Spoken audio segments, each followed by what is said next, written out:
Hello guys, welcome back to my channel literature series. दोस्तों, आज के इस वीडियो में हम डिस्कस करेंगे एक बहुत ही famous poem my last touches, जो कि रॉबर्ट ब्राउनिंग द्वारा लिखी गई थी। दोस्तों, ये एक ड्रामेटिक मोनोलॉग है। यानी कि मोनोलॉग का मतलब होता है किसी एक पर्सन द्वारा बोली गई स्पीच। इस पोइम में एक पर्सन बोलता है और दूसरा उसको सुनता है। सारी पोइम ऐसे ही ख़त्म हो जाती है। इस पोइम का सबसे जो मेन कैरेक्टर है वो है अल्फोंसो। अल्फोंसो फेरारा का ड्यूक है, फेरारा का 5th ड्यूक है, और वो एक दूत से बातें कर रहा होता है। एक दूत जो उसके पड़ोसी राज्य से उसके पास आया होता है अपनी राजकुमारी का रिश्ता लेकर। अल्फोंसो उसको अपना जो महल है उसका एक विज़िट कराता है और उसके साथ बातें करता है। उसकी जो एक स्पीच है वो ही ये सारी पोइम है। तो चलिए शुरू करते हैं इस पोइम को। First stanza. That's my last touches painted on the wall, looking as if she were alive. वो देखो, ये मेरी लास्ट टचेस है जिसकी तस्वीर वॉल के ऊपर यानी दीवार पे बनी हुई है, उसका पोर्ट्रेट बना हुआ है और वो ऐसे लग रही है जैसे कि वो अलाइव हो। ये जो स्पीच है वो अल्फोंसो के द्वारा बोली जा रही है अपने दूत को, यानी उसके जो पड़ोसी राज्य का दूत उसके पास आया है अपनी देश की राजकुमारी का रिश्ता लेकर। उसको वो अपने घर, अपनी महल का विज़िट कराता है और जहाँ पे उसकी लास्ट डचेस की जब पोर्ट्रेट आता है तो वो वहाँ रुक जाता है और उसको वो पोर्ट्रेट शो करता है कि देखो, ये मेरी जो पहली मतलब एक्स वाइफ है, लास्ट डचेस है, वो है, उसकी पेंटिंग है और ये ऐसे लग रही है जैसे कि ये ज़िंदा हो। I call that piece a wonder now Fra Pandolf's hand. और मैं कहता हूँ कि ये एक वंडरफुल पीस है, ये बहुत ही खूबसूरत पेंटिंग है जो कि फ्रा पेंडोल्फ ने अपने हाथों से बनाई थी। फ्रा पेंडोल्फ यानी कि जो वो पेंटर जिसने उस डचेस की पेंटिंग बनाई थी। Worked busily a day and there she stands. उसने सारा दिन मेहनत करके वो पेंटिंग बनाई और तब जाकर ये पेंटिंग बनी। Wilt please you sit and look at her, I said. मैंने कहा कि तुम क्या प्लीज़ यहाँ बैठोगे और उसकी तरफ देखोगे। Fra Pandolf. By design, for never read strangers like you that pictures countenance. Duke कहता है कि तुम ऐसे पहले आदमी नहीं हो जिसने इस पेंटिंग को देखने की चाहत की हो, या फिर उसके जो चेहरा है, उसके नैन नक्श हैं और वो पेंटिंग कैसे बनी हुई है, ये सब देखने की इच्छा जताई हो। तुम ऐसे पहले नहीं हो, इससे पहले भी बहुत सारे लोग इसको देखने की चाहत रखते हैं। The depth and passion of its earnest glanced, but to myself they turned puts by. इसकी गहराई को और इस पैशन को जो कि इस पेंटिंग में है उसको देखने की इच्छा जताई हो। But my self they turned, पर मैंने इसको सबके लिए, सबको दिखाने के लिए नहीं रखा है और इसीलिए वो उस पेंटिंग को कर्टन से छुपा कर रखता है।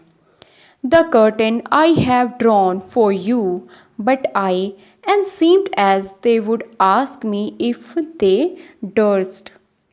और मैं इस पेंटिंग के कर्टन को तुम्हारे लिए नीचे कर रहा हूँ ताकि तुम इस पेंटिंग को देख सको। और मुझे लगता है कि काफ़ी सारे लोगों को इस पेंटिंग को देखने की चाहत है। How much a glance came there, so not the first, are you to turn and ask the sir, it was not. इसकी झलक पाने के लिए काफ़ी सारे लोगों ने इसकी चाहत की है और तुम पहले ऐसे आदमी नहीं हो जो इसके लिए पूछ रहे हो। Her husband's presence only called that spot of joy into the Duchess' cheek. और देखो इस पेंटिंग को, और देखो डचेस के चीक्स को कि वो कैसे खूब मुस्कुरा रही है और हंसने की कोशिश कर रही है। लेकिन ये जो उसकी मुस्कुराहट है उसका कारण उसके हस्बैंड की प्रेजेंस नहीं है, मतलब उसका हस्बैंड उसके सामने था, इस वजह से वो नहीं हंस रही थी। Perhaps Fra Pandolf chanced to say her mental lapse over my lady's wrist too much. लेकिन हो सकता है जो फ्रा पेंडोल्फ था उस पेंटिंग का जो पेंटर था उसने उसे कहा हो कि देखो तुम्हारा जो रिस्ट है, तुम्हारी जो कलाई है, वो तुम्हारी जो शॉल है उसके साथ कुछ ज़्यादा ही नहीं छिपी हुई है, सो उसको थोड़ा सा हटाओ वहाँ से। तो इस छोटी सी शरारती वर्ड से उसको शायद वो शायद ब्लश करने लगी होगी और हंस पड़ी होगी, और ऐसे ही पेंटर ने उसको पेंट कर दिया होगा। Must never hope to reproduce the faint half flush that dies along her throat. Such stuff was scarcity, she thought, and cause enough.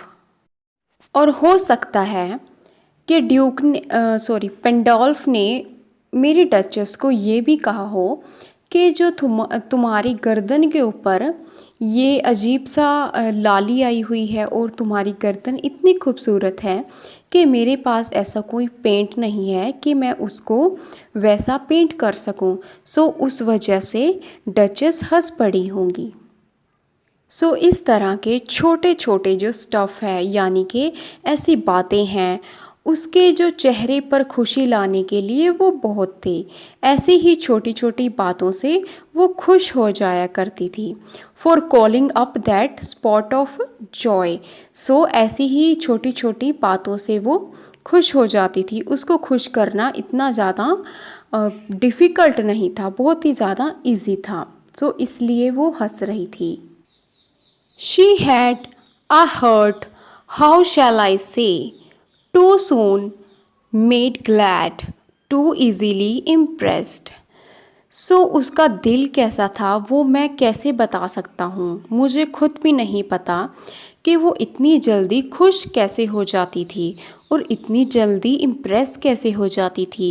वो काफ़ी ज़्यादा खुश रहती थी और हर किसी को देखकर खुश हो जाती थी और इम्प्रेस हो जाती थी। सो गाइज इन सब बातों से जो ड्यूक है वो जेलस करता था अपनी डचेस की। She liked what ever she looked on and her looks went everywhere. और वो किसी भी चीज़ को देखती थी उसको पसंद करने लगती थी, और किसी भी कहीं भी जगह पे जाती थी उस जगह को पसंद करने लगती थी। सो जो उसकी पसंद थी वो एक तरह से काफ़ी इजी थी, वो हर चीज़ को इजीली पसंद करने लगती थी। Sir, it was all one, my favour at her breast, the dropping of the daylight in the west. So sir, उसके लिए सब कुछ बराबर था, हर कोई बराबर था, हर कोई एक जैसा ही था। और जब मैंने उसको एक बार उसको एक नेकलेस दिया था उसकी ब्रेस्ट के ऊपर पहनने के लिए, वो खुश हुई थी, लेकिन वो उतनी ही खुश तब भी होती है जब वो किसी डूबते हुए सूरज का नज़ारा देखती है। सो उसको इन सब दोनों चीज़ों में डिफरेंस का पता नहीं चलता कि कौन सी चीज़ उसके लिए ज़्यादा इम्पोर्टेंट है। The bow of cherries some officious fool broke in the orchard for her. The white mule she rode with round the terrace. और अगर कोई उसको छोटी छोटी चेरीज तोड़कर भी दे देता था तो वो उससे भी बहुत ज़्यादा खुश हो जाती थी। और अगर कोई उसको वाइट म्यूल, यानी कि म्यूल होता है खच्चर, तो खच्चर की सवारी भी उसको कोई करा देता था तो वो उससे भी बहुत खुश हो जाती थी। यानी उसकी जो खुशियाँ थी वो हर चीज़ में बराबर थी।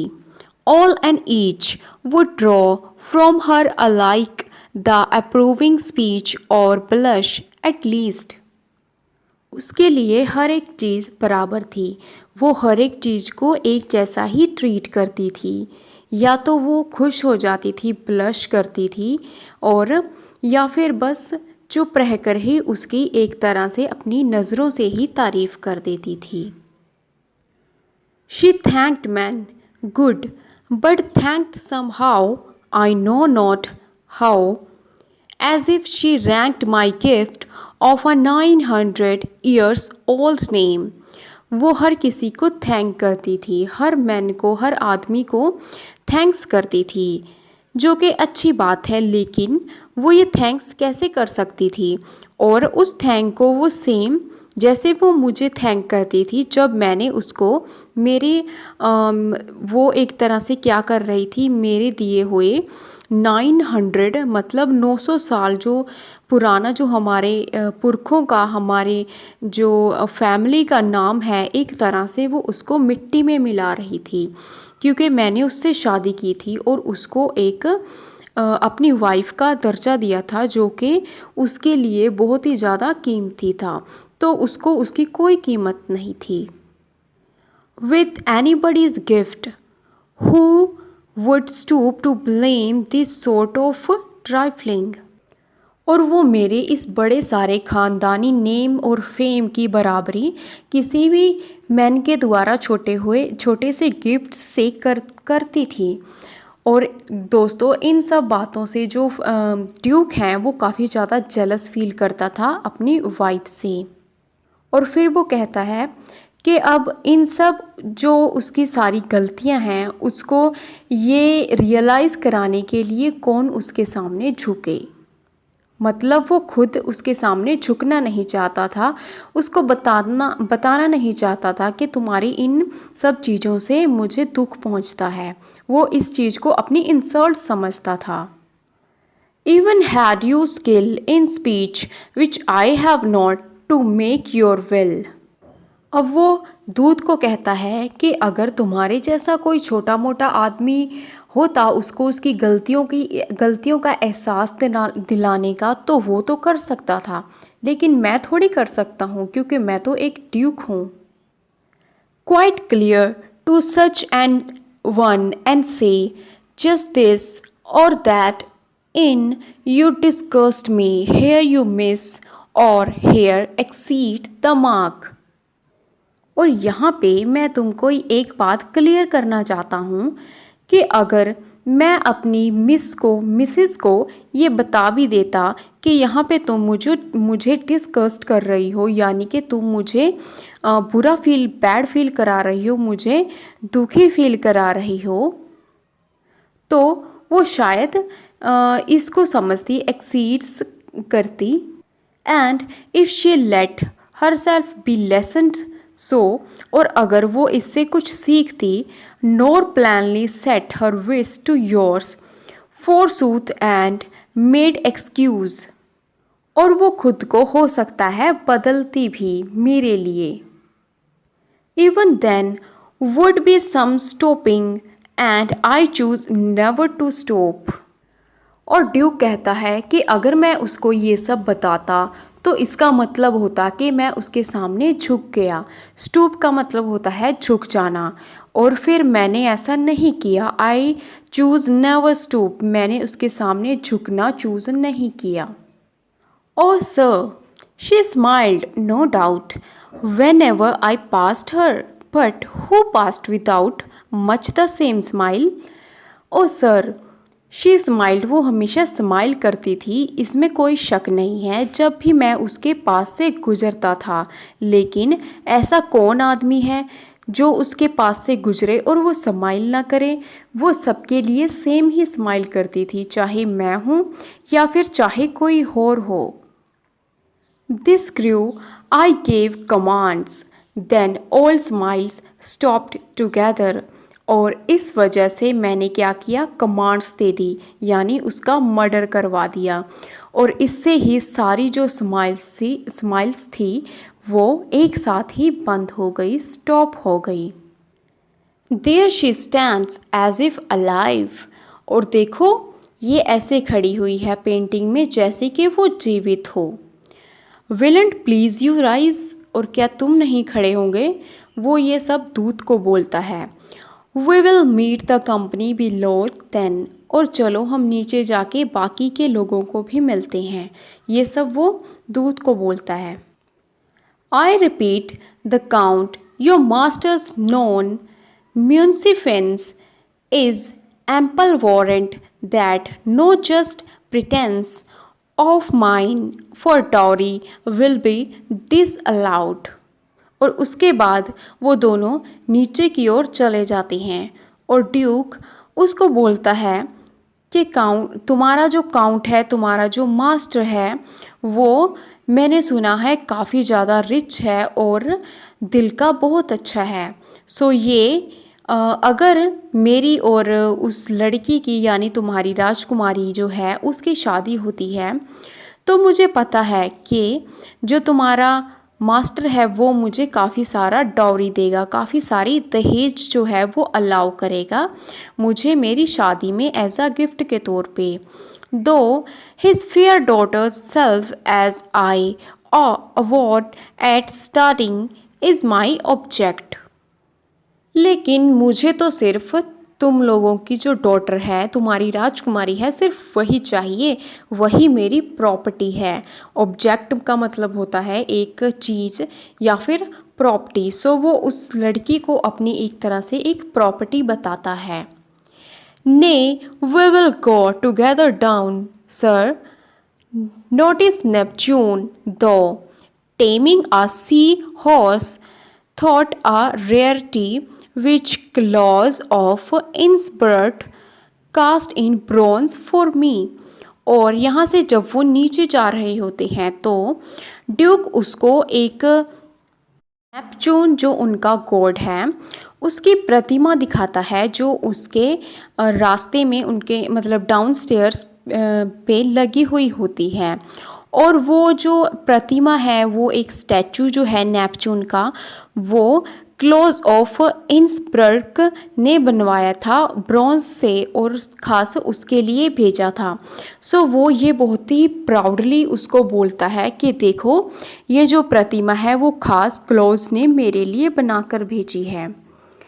सो गाइस ये पोइम बेसिकली एक तरह से एक सोशल स्टेटस के ऊपर बेस्ड है और एक तरह से जो वुमेन के लिए, एक लेडी के लिए जैसी सोच है वो उसको रिप्रेजेंट करता है कि वुमेन को एज अ ऑब्जेक्ट पेश किया गया है और ऑब्जेक्ट समझा जाता है एक ड्यूक के द्वारा। वो मतलब उसको एक तरह से वुमेन की कोई रिस्पेक्ट नहीं है और वो चाहता है कि जैसा वो चाहे वैसे उसकी जो वाइफ है वो वैसे ही रहे। सो उसको अपनी प्रॉपर्टी समझता है, एक तरह से इंसान नहीं समझता। और उसको अपने सोशल जो स्टेटस है उसकी ज़्यादा चिंता है, अपने रिश्ते अपने रिलेशनशिप से ज़्यादा। सो वो अपने सोशल स्टेटस के लिए अपनी वाइफ का मर्डर करवा देता है। और सोशल स्टेटस और इस वुमेन जो ऑब्जेक्ट की जो हमारी थीम है, इसके अलावा ये जो पोइम है वो जेलसी पेश करती है जो ड्यूक फील करता है अपनी वाइफ की ओर से। उसकी वाइफ जो है काफ़ी वो फ़नी और हैप्पी नेचर की है। सो उस नेचर से वो खुद यानी कि दुखी होता है उसके नेचर से और फील करता है, जेलसी फील करता है और अपने 900 साल के एक तरह से ख़ानदानी नेम की नुमाइश करता है और उसको ईगो के रूप में लेता है और ख़ुद को बहुत ही ज़्यादा प्राउड फील करता है। इसके अलावा दोस्तों ये उस समय की यानी कि रॉबर्ट ब्राउनिंग के समय की आर्ट को भी पेश करता है और इस आर्ट में वो फ्रा पेंडोल्फ के द्वारा बनाई गई पेंटिंग और क्लोज के द्वारा बनाई हुई नेपच्यून की जो प्रतिमा है, स्टैचू है, उसको आर्ट के रूप में पेश करता है। सो बेसिकली ये ब्राउनिंग के जो टाइम की, विक्टोरियन एज की जो चीज़ें हैं, उस टाइम में जो चीज़ें हो रही थी उसको ये पोइम पेश करती है। सो वुमेन को एक तरह से ऑब्जेक्ट के रूप में समझा जाता था, उसकी कोई हैसियत नहीं थी सोशल अकाउंट में, और सोशली जो स्टेटस था वो काफ़ी ज़्यादा लोगों को अफेक्ट करता था, और आर्ट काफ़ी ज़्यादा उस समय में इम्पोर्टेंट थी। So this is our poem guys.